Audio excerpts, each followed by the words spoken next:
Tere! Meie oleme 6. A-klassi õpilased ja meie väga hoolime meie keskkonnast ja loodusest. Täna näitame, kui rikkalik on Tõrva gümnaasiumi park. See on meil väga väike näide, kui rikas meie Eesti tegelikult on.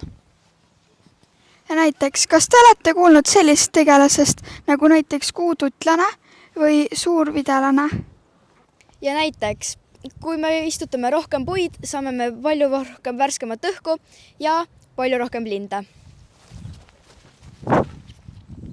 Kliimamuutus muudab loomade kodud väiksemaks. Meie saame aidata neid hoida. Kui ilm muutub liiga kiiresti, siis taimetoit saavad valel ajal.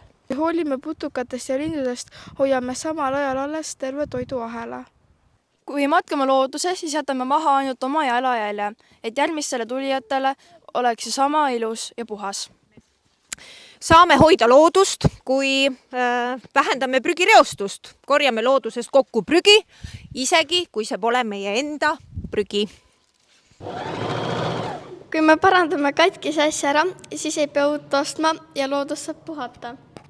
Unistuste Eesti tähendab rohkem parke, metsi ja puhtamaid järvi.